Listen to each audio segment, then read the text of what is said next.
विशाख महा महत्तम अध्याय 9। हरे कृष्णा, राधे राधे। विशाख माह महत्तम के अध्याय 8 में श्री सूत जी महाराज सभी ऋषियों के पूछने पर उन्हें यम और ब्राह्मण का संवाद बताते हुए नरक और स्वर्ग ले जाने वाले कर्मों का वर्णन कर रहे थे। अब आज इस अध्याय 9 में श्री सूत जी धर्मराज और ब्राह्मण के संवाद के इस चरण में तुलसी दल और अश्वत्थ वृक्ष यानी पीपल के वृक्ष की महिमा के साथ 3 प्रेतों के उद्धार की कथा बता रहे हैं। शुरू करते हैं। यमराज से शुभ अशुभ कर्म जिनके द्वारा स्वर्ग नरक की प्राप्ति होती है, उन्हें सुनने के बाद ब्राह्मण ने पूछा, हे धर्मराज, वैशाख मास में प्रातःकाल स्नान करके एकाग्रचित हुआ पुरुष भगवान माधव का पूजन किस प्रकार करे? आप इसकी विधि का वर्णन करें। धर्मराज ने कहा, हे ब्राह्मण, पत्तों की जितनी जातियां हैं उन सब में तुलसी भगवान श्री विष्णु को अधिक प्रिय है। पुष्कर आदि जितने तीर्थ हैं, गंगा आदि जितनी नदियां हैं तथा वासुदेव आदि जो देवता हैं, वे सभी तुलसी दल में निवास करते हैं। अतः तुलसी सर्वदा और सब समय भगवान श्री विष्णु को प्रिय है। कमल और मालती का फूल छोड़कर तुलसी का पत्ता ग्रहण करें और उसके द्वारा भक्ति पूर्वक माधव की पूजा करें। उसके पुण्य फल का पूरा वर्णन करने में कोई भी समर्थ नहीं है। जो बिना स्नान किए ही देव कार्य या पितृ कार्य के लिए तुलसी का पत्ता तोड़ता है, उसके सभी कर्म निष्फल हो जाते तथा वह पंचगव्य पान करने से ही शुद्ध होता है। जैसे हरड़ बहुत सारे रोगों को तत्काल हर लेती है, उसी प्रकार तुलसी दरिद्रता और दुख भोग आदि से संबंध रखने वालों से अधिक पापों को भी शीघ्र ही दूर कर देती है।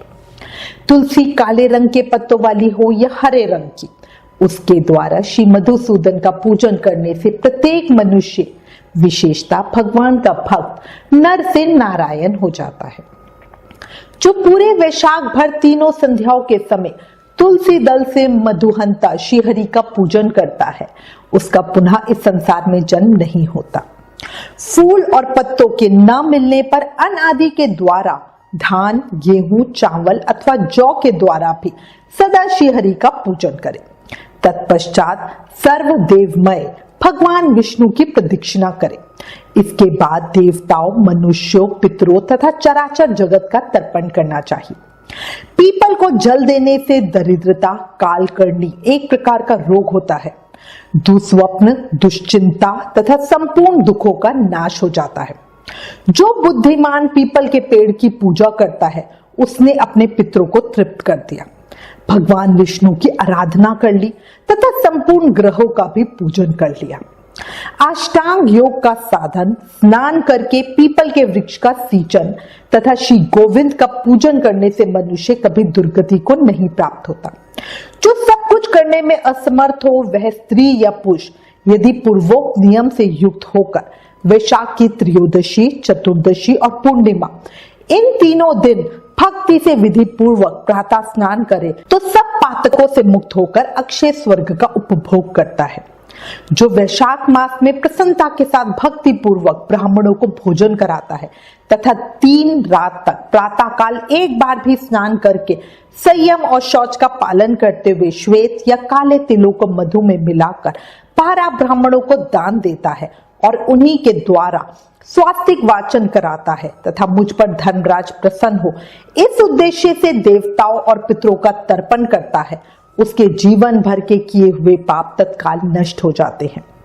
जो वैशाख की पूर्णिमा को माणिक यानी मटका, जल के घड़े, पकवान तथा स्वर्णमय दक्षिणा दान करता है, उसे अश्वमेध यज्ञ का फल मिलता है। इतनी कथा कहकर सूत जी कुछ रुके, फिर पुनः बोले। इसके बाद यमराज ने ब्राह्मण को इस विषय में एक प्राचीन इतिहास कहा, जिसमें एक ब्राह्मण का घने वन के भीतर प्रेतों के साथ संवाद हुआ था। मध्य प्रदेश में एक धन शर्मा नामक ब्राह्मण रहता था। उसमें पाप का लेश मात्र भी नहीं था। एक दिन वह कुशा आदि के लिए वन में गया। वहां उसने एक अद्भुत बात देखी। उसे 3 महाप्रेत दिखाई दिए जो बड़े ही दुष्ट और भयंकर थे। ब्राह्मण धन शर्मा उन्हें देखकर डर गया। उन प्रेतों के केश ऊपर को उठे हुए, लाल लाल आंखें, काले काले दांत और सूखा हुआ उनका पेट था। धन शर्मा ने उनसे पूछा, तुम लोग कौन हो? यह नर किसी अवस्था तुम्हें कैसे प्राप्त हुई?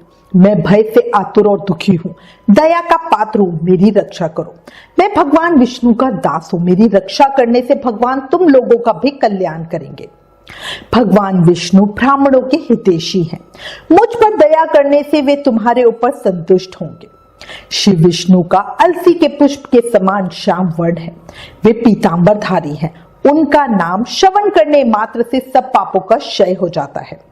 भगवान आदि और अंत से रहित, शंख चक्र एवं गदा धारण करने वाले, अविनाशी, कमल के समान नेत्रों वाले तथा प्रेतों को मोक्ष प्रदान करने वाले हैं। यमराज कहते हैं, ब्राह्मण भगवान विष्णु का नाम सुनने मात्र से वे पिशाच संतुष्ट हो गए, उनका भाव पवित्र हो गया, वे दया और उदारता से वशीभूत हो गए। ब्राह्मण के कहे हुए वचन से उन्हें बड़ी प्रसन्नता हुई थी। उसके पूछने पर वे प्रेत इस प्रकार बोले। प्रेतों ने कहा, हे विप्र, तुम्हारे दर्शन मात्र से तथा भगवान श्री हरि का नाम सुनने से हम इस समय दूसरे ही भाव को प्राप्त हो गए, हमारा भाव बदल गया, हम दयालु हो गए। वैष्णव पुरुषों का समागम निश्चय ही पापों को दूर भगाता है, कल्याण से सहयोग कराता है तथा शीघ्र ही यश का विस्तार करता है। अब हम लोगों का परिचय सुनो। ये पहला कृतघ्न नाम का प्रेत है, इस दूसरे का नाम विद्वेत है तथा तीसरा मैं हूं, मेरा नाम अविशाख है। मैं तीनों में अधिक पापी हूं। इस प्रथम पापी ने सदा ही कृतघ्नता की, अतः इसके कर्म के अनुसार ही इसका नाम कृतघ्न, किए हुए उपकार को न मानने वाला पड़ा है। हे ब्राह्मण, यह पूर्व जन्म में सुदास नामक द्रोही मनुष्य था, सदा कृतघ्नता किया करता था, उसी पाप से यह इस अवस्था को पहुंचा है। अत्यंत पापी, धूर्त तथा गुरु और स्वामी का अहित करने वाले मनुष्य के लिए भी पापों से छूटने का उपाय है, परंतु कृतघ्नता के लिए कोई प्रायश्चित नहीं है। इस दूसरे पापी ने देवताओं का पूजन किए बिना ही सदा अन्न किया है। इसने गुरु और ब्राह्मण को कभी दान नहीं दिया, इसलिए इसका नाम विद्वेत हुआ है। यह पूर्व जन्म में हरिवीर नाम से विख्यात राजा था। 10,000 गांवों पर इसका अधिकार था। यह रोष, अहंकार तथा नास्तिकता के कारण गुरुजनों की आज्ञा का उल्लंघन करने में तत्पर रहता था। प्रतिदिन महापंच यज्ञों का अनुष्ठान किए बिना ही खाता और ब्राह्मणों की निंदा किया करता था। उसी पाप कर्म के कारण यह बड़े बड़े नरकों का कष्ट भोग कर इस समय विद्वेत नामक प्रेत हुआ है। अविशाख नामक तीसरा प्रेत मैं हूं। मैं पूर्व जन्म में ब्राह्मण था, मध्य प्रदेश में मेरा जन्म हुआ था। मेरा नाम गौतम था और गोत्र भी गौतम ही था। मैं वासपुर गांव में निवास करता था। मैंने माधव मास में भगवान माधव की प्रसन्नता के उद्देश्य से कभी स्नान नहीं किया, दान और हवन भी नहीं किया। विशेषतः वैशाख मास से संबंध रखने वाला कोई कर्म नहीं किया। वैशाख में मधुसूदन का पूजन नहीं किया तथा विद्वान पुरुषों को दान आदि से संतुष्ट नहीं किया। वैशाख मास की किसी भी पूर्णिमा को जो पूर्ण फल प्रदान देने वाली है, मैंने स्नान, दान, शुभ कर्म, पूजा तथा पुण्य के द्वारा उसके व्रत का पालन नहीं किया। इससे मेरा सारा वैदिक फल निष्फल हो गया। मैं अविशाख नामक प्रेत होकर सब और विचरता हूँ। वैशाख महामहत्तम अध्याय 9 संपूर्ण।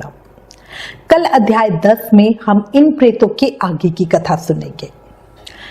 तब तक आप नाम जाप करते रहिए। याद रखिए, कलयुग केवल नाम आधारा। ज्यादा से ज्यादा नाम जाप करें।